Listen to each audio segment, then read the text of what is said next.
Muy buenas tardes, estamos aquí desde el estudio de Piensa Prensa y nos encontramos con don Manuel Boldarsky, Boldarsky. Pero no hay problema, toda la gente se equivoca. No hay problema. Sí.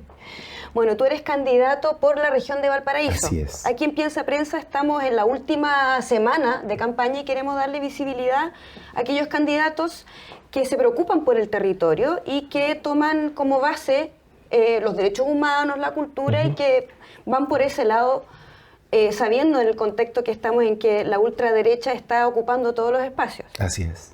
Bueno, cuéntanos un poquito, sabemos que tú también fuiste convencional, fuiste parte de la Convención Constituyente. Así es. ¿Qué nos puedes decir, qué puedes rescatar de ese proceso de la Convención y que lo puedes aplicar ahora en tu candidatura como senador por la región de Valparaíso? Bueno, primero que todo, muchas gracias por la invitación. Gracias un abrazo a todas y a todos los auditores de Piensa Prensa, un medio al que yo le tengo mucho cariño, justamente desde la época de la revuelta. Estuvimos siempre comprometidas y comprometidos con defender los derechos humanos cuando se vulneraban los derechos humanos en la calle. Así que vaya un saludo a todas las defensoras y defensores y por supuesto a todo el equipo de Piensa Prensa. Y efectivamente, esta es una ocasión en la que hemos decidido disputar la candidatura a senador. Lo hago con mucho cariño, lo hago por la región de Valparaíso, lo hago como un trabajador consciente de que somos un país que tiene muchos pendientes, un país muy bueno administrando crisis pero no solucionándolas. Y creo que ese es mi punto de partida. Volver a conversar sobre lo que nos complica, sobre lo que nos molesta, sobre lo que falta para, en definitiva, poder superar las crisis. Creo que la administración de las crisis ya es algo que no se tolera. Y para eso pongo a disposición mi profesión, mis conocimientos, mis habilidades y sobre todo la experiencia que tengo en la calle como abogado, como trabajador de la política en la Convención Constitucional y por supuesto como un funcionario público, ex funcionario público que busca eso, lograr las transformaciones sociales que este país necesita para que el desarrollo llegue a quienes todavía no llegan. Qué interesante lo que señalas. ¿Cuáles son tus profesiones, como tú bien decías, y cómo eso tú lo aplicarías en la política? Yo soy abogado de profesión, soy egresado de la Universidad Academia de Humanismo Cristiano, pero también desarrollo varias otras habilidades. Soy músico, soy folclorista, hago deporte como una actividad mayor a un pasatiempo. Diverso en tus intereses. Claro. Sí, desarrollo varias actividades, por supuesto, aprovecho y saludar a todas las organizaciones ciclistas de Valparaíso, a los fabulosos ciclistas, a la Quinta Pedalea y con quienes básicamente comparto la vida porque nos encontramos por lo menos una vez cada 2 semanas en la ruta y creo que desde ahí viene la importancia de tener calle, como lo diríamos en la jerga popular, pero el tener calle, para quienes no lo sepan, es conocer cómo se desarrolla la vida entre las personas que o tienen menos o no han tenido las oportunidades o los privilegios que quienes hoy tenemos profesión tenemos. Y eso es súper importante, pues somos un país muy diverso y somos un país acostumbrado a corrernos cuando hay diferencias. Y lo que necesitamos ahora es todo lo contrario, es volver a conversar, humanizar la política, humanizar el Senado particularmente, humanizar las instituciones que se ven tan lejanas porque no llegan a los lugares, a las poblaciones, a las personas que menos tienen y este es el momento, creo yo, para poner a disposición esos conocimientos y esas habilidades, como te decía, para lograr lo que no hemos logrado. ¿Cómo surge en ti ser candidato por la región de Valparaíso? ¿Cuáles son las principales problemáticas que ves en Valparaíso para tú tener esta candidatura en ese distrito? Yo veo varias. Sin embargo, esta candidatura busca potenciar algunas de todas esas. Creo que es necesario partir por recordar que es inhumano que existan en nuestro país zonas de sacrificio. Por lo tanto, no solo saludar a las personas, a las familias de Quintero, de Puchuncaví, de Ventanas, sino que también saludar a las personas que viven cerca del Paño Las Salinas, en Viña del Mar. Lugares que están expuestos todo el día a tóxicos y neurotóxicos que que no deberían estar hoy día y que debería existir un mecanismo que permita la descontaminación real, efectiva e inmediata de los lugares donde hayan asentamientos humanos afectados por estas contaminaciones. Por lo tanto, creo en una gestión ambiental activa. Creo también en una economía con rostro humano. Creo que es necesario impulsar el apoyo no solo a las pymes y a las cooperativas, sino que también pensar en los cuidados y en las labores de cuidado como un mecanismo que sea posible por fin sostener económicamente. Las personas cuidadoras no reciben remuneración por su cuidado, por el cuidado que brindan, y eso requiere un acto de justicia económica, para propender a la justicia social. El tercer eje de mi campaña es la movilidad. La necesidad que tiene la región de Valparaíso de rutas que tengan acceso universal. Pero lo más importante, que exista la infraestructura pública suficiente que nos permita desarrollar una red regional de ciclovías, por ejemplo. Una red turística que permita conocer las bondades que tiene la región de Valparaíso. Ya no me parece que sea algo pendiente, me parece algo urgente. Porque la región de Valparaíso, mira esta curiosidad, la región de Valparaíso tiene 2 ciudades, 2 comunas, que han sido calificadas por el mundo como las ciudades más bonitas del mundo. Han sido calificadas por una organización internacional como 2 ciudades, 2 lugares de los lugares más bonitos que tiene el planeta, que son Rapa Nui, 3 diría yo, Rapa Nui, el archipiélago de Juan Fernández y la ciudad de Valparaíso. Y eso debe también requerir de un acto de justicia política, de justicia social y de justicia económica. Debemos pensar en una movilidad que piense el metro de Valparaíso desde Playa Ancha hasta La Calera. Debemos pensar en mayor infraestructura para que las personas usuarias de ciclos puedan lograr moverse de una manera mucho más eficaz, mucho más segura. Y debemos pensar en un transporte público que busque que todas las personas tengan conectividad 24 horas al día. Algo que no ocurre y que hoy parece ser solo un privilegio de Santiago, cuando debería ser un derecho social garantizado por el Estado en todo el país. Perfecto. Entonces tú las principales problemáticas que ves tienen que ver con la movilidad, la justicia socioambiental, ¿y qué otras problemáticas ves o escuchas en la calle, en la región?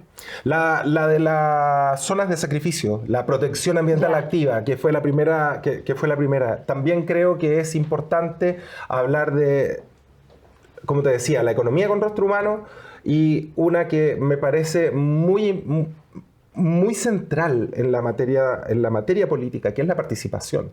Estamos acostumbrados a un país, a un sistema político bajo una democracia representativa. Y creo que es hora de dar el salto de la democracia representativa a la democracia participativa.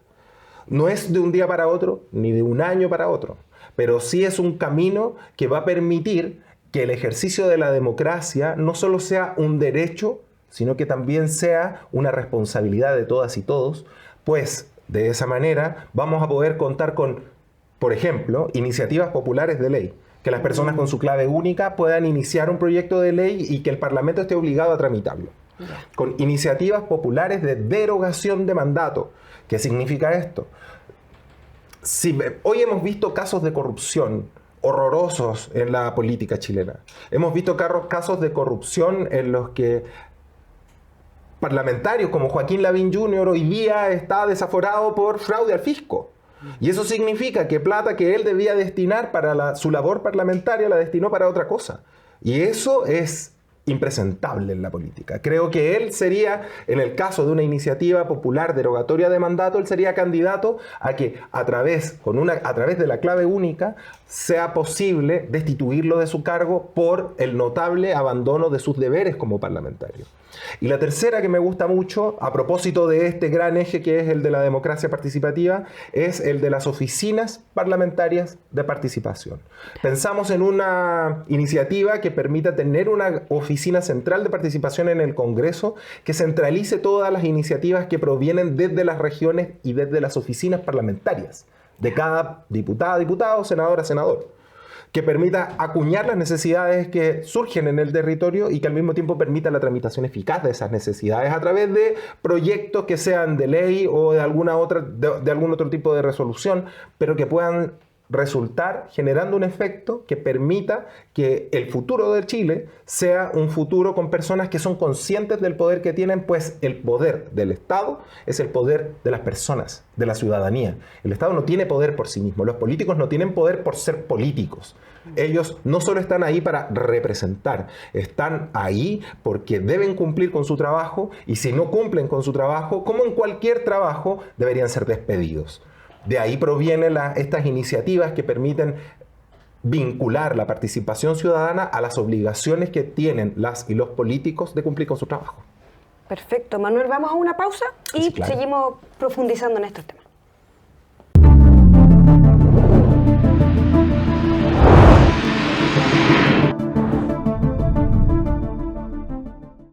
Estamos de vuelta aquí en Piensa Prensa con Manuel Boltarsky, candidato a senador por Valparaíso. Él nos estaba hablando acerca de los temas que quiere desarrollar y aplicar en la región, y también estábamos hablando del cambio de lo que hay ahora, que es la democracia representativa, a la democracia participativa. En concreto, ¿cómo podrías realizar eso? ¿Cómo en concreto se cambia paso a paso de una democracia representativa, que es a lo que estamos tan acostumbrados, a una participativa, que es lo que se vio también en la convención? Sí, ¿no? pues así es. Bueno, lo conversábamos hace unos minutos antes de la pausa. Particularmente, la democracia participativa es un ecosistema de iniciativas, de actividades y de maneras de mirar no solo la política, sino que el actuar del Estado. Sin embargo, esta candidatura busca hacerse cargo de estas tres iniciativas de las que hablábamos. Las iniciativas populares de ley, que existan las modificaciones legales y constitucionales que permitan que la ciudadanía, a través de los medios digitales que hoy existen, pueda presentar iniciativas que se tramiten como ley en el Congreso. Las iniciativas derogatorias de mandato, que serían aquellas que permitan destituir a aquellos parlamentarios, aquellos funcionarios elegidos democráticamente que no cumplen con su trabajo. Las oficinas parlamentarias de participación, y hay una cuarta que no mencioné delante, que era la de los presupuestos participativos. ¿Cómo sería eso? Fomentar el desarrollo de una política pública de participación que incluya que las personas, las comunidades en los territorios, no de manera centralizada, en los territorios puedan discutir sobre materias tan importantes y tan sensibles para este país como el presupuesto nacional. Hoy existen mecanismos de conversación de presupuesto participativo a nivel local, con segmentos de los presupuestos municipales, con segmentos de los presupuestos con los que cuentan los gobiernos regionales, pero no es suficiente, en mi opinión. Debemos hacernos cargo del Estado, y eso no basta con dejar a los candidatos, a los políticos, a los parlamentarios con esa carga, sino que la ciudadanía activa y organizada debe estar presente. Pues de ese modo podemos seguir previniendo la corrupción. Un acto tan antisocial como una barricada, un delito tan atroz como lo que alega la derecha respecto de la protección que han tenido hacia ellos mismos, ¿no? Hoy no pensamos en la burocracia como algo positivo, y deberíamos pensar la burocracia como el mecanismo que nos permita cumplir los fines que el Estado tiene. Y hoy no es así.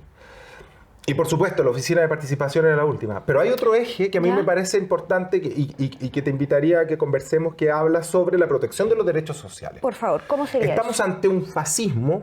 Un breve diagnóstico. El fascismo hoy está tocándonos la oreja. Y ese fascismo, organizado por tres partidos, por tres coaliciones, o sea, por una coalición y dos partidos políticos, están haciéndonos creer que existe una crisis, que existe una hecatombe, cuando las crisis son varias y ellos han sido autores de que esas crisis no terminen. Me refiero a Johannes Kaiser con su Partido Nacional Libertario. Me refiero a José Antonio Kast y la negativa a cada iniciativa que busca hacer justicia social o económica con las personas, pues rechazó durante su ejercicio parlamentario todas esas iniciativas que buscaban. Y me refiero a Evelyn Matei, pues se permite tratar de atorrantes a quienes hoy somos personas comunes y corrientes, trabajadores que creemos que la política debe estar en más lugares que en los lugares en los que está. De hecho, yo creo que esa frase a mí me recuerda mucho el que se jodan en algún momento. Sí. Me recuerda mucho el rechazo por amor de la época de la convención. Y me recuerdan esas dos cosas porque ahí hay dos mentiras que hasta el día de hoy no se han hecho cargo. Y es importante recordarle esto a usted vecina, a usted vecino que nos está mirando en cualquiera de las 38 comunas de la región de Valparaíso.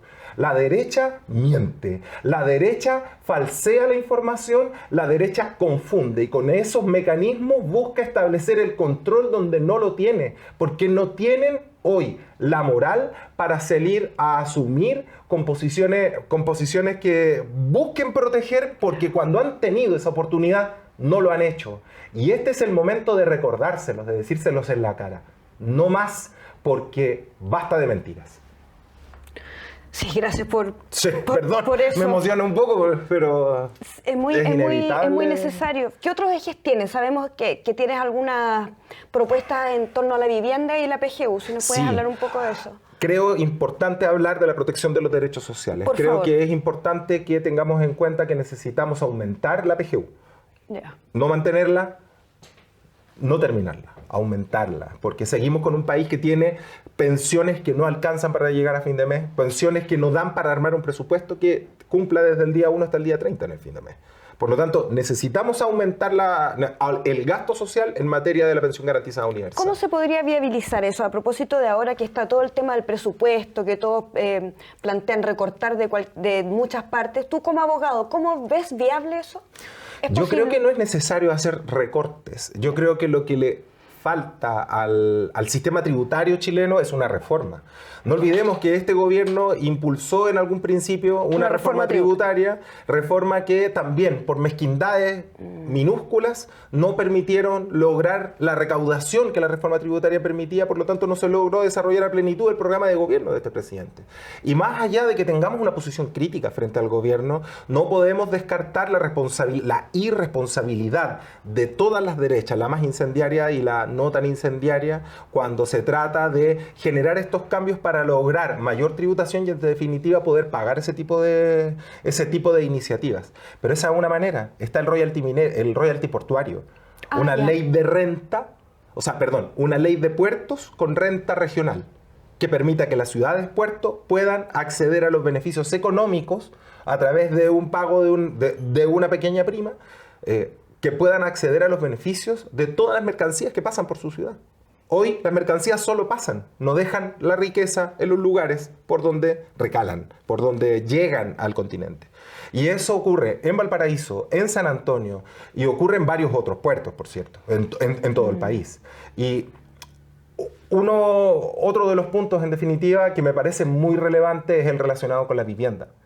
La vivienda y la crisis de la vivienda es una de las crisis a las que nos acostumbró el sistema político, porque nos han hecho creer que debemos criminalizar a las personas que viven en los campamentos, pero nadie ha pensado en la obligación que tiene el Estado de brindarle a todas las personas, a todas las familias, a las niñas y a los niños que viven en esos lugares, que tienen el derecho a la vivienda, a una vivienda digna y adecuada.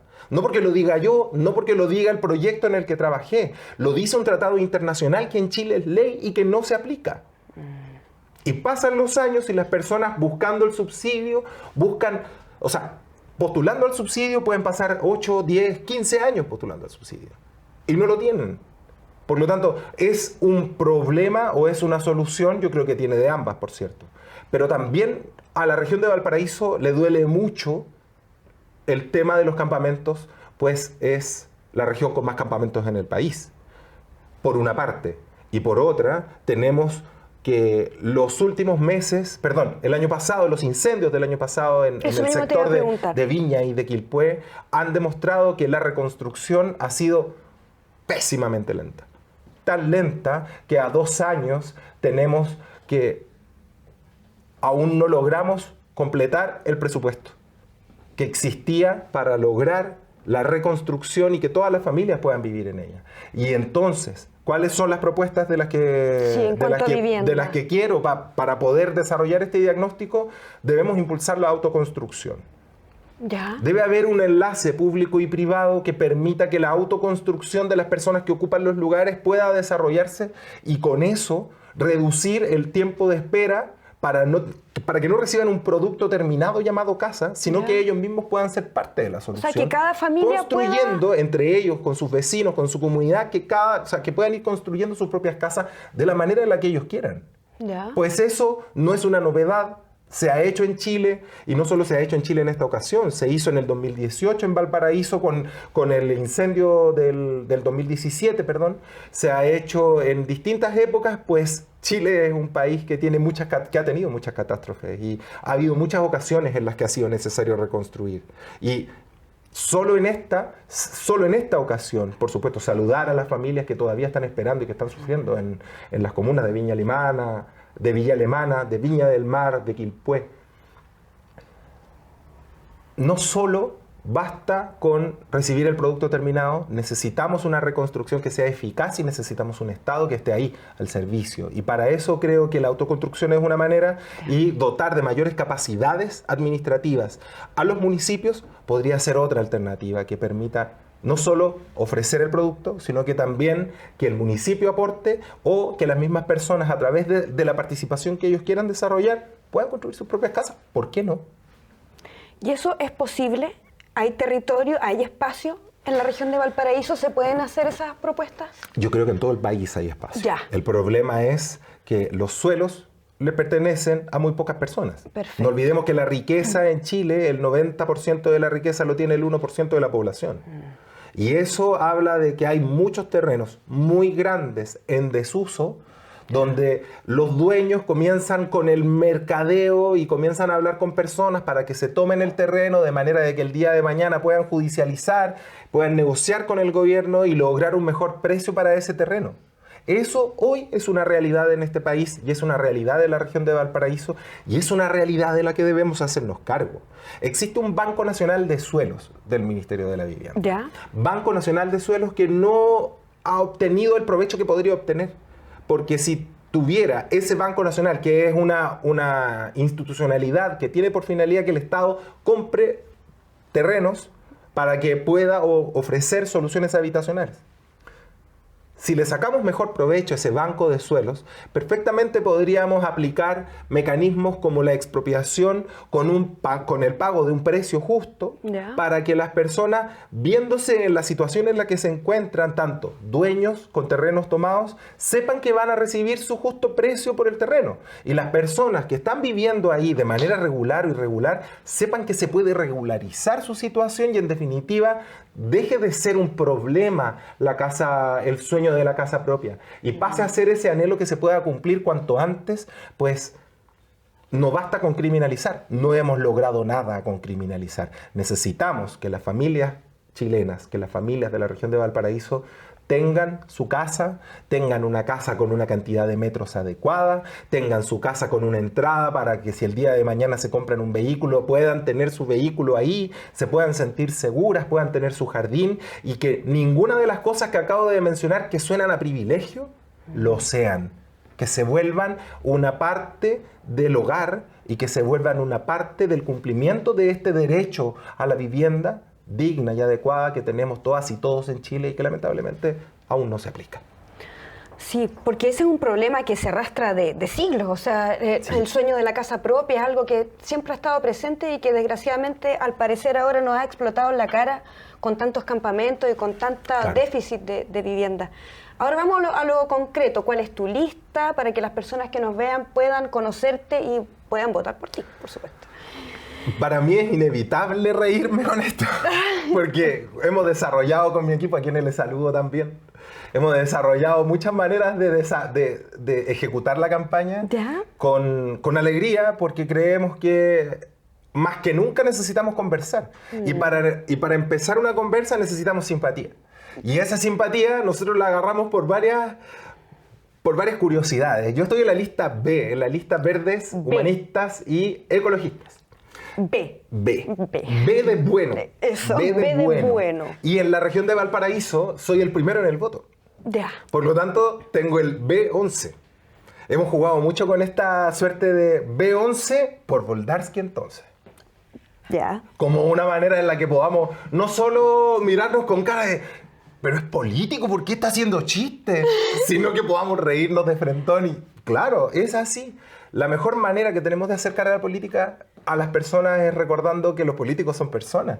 Y si los aislamos, si los dejamos por allá y seguimos con esta cultura de la cancelación, vamos a seguir sin conversar cuando deberíamos conversar. Y mi intención, claro está, por lo que acabo de comentarte, es que podamos conversar, podamos reírnos, podamos hablar de temas incómodos, pero podamos hacerlo con respeto, podamos hacerlo entendiendo la diferencia, entendiendo que tenemos una diferencia, pero al mismo tiempo la diferencia no fija esta conversación. La diferencia establece un punto, pero nuestra conversación sigue, porque el país necesita que nuestra conversación siga.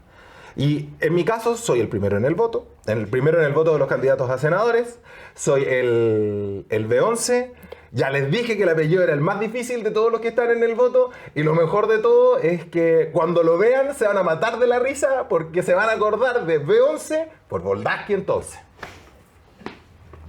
Importante recobrar eso, el sentido de humanidad, de humor y de esperanza, claro, ante tanto agenda de seguridad, tanta cosa terrible que está pasando, tanto temor, miedo infundado, tantas ganas de hacernos creer que está todo tan mal, y hay muchas cosas que gracias a las chilenas y a los chilenos funcionan y funcionan bien.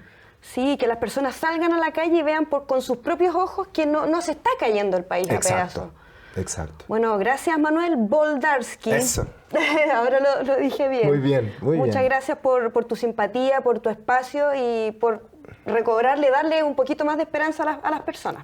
Gracias a ti por esta entrevista. Muchas gracias a todas y a todos en el equipo de Piensa Prensa, y por supuesto muchísimas gracias a las personas de las comunas de la región de Valparaíso por darme su voto, por creer que con buena onda podemos lograrlo, y lo más importante, porque estamos ante una oportunidad y podemos aprovecharla. Que creemos posible humanizar el Senado, creemos que lo podemos lograr, y creemos que lo podemos lograr con simpatía, con buena onda, con ganas de escuchar con respeto, y lo más importante, logrando lo que nos han negado hasta ahora. Así que por mi lado, Manuel Boldaski, B11 en el Senado.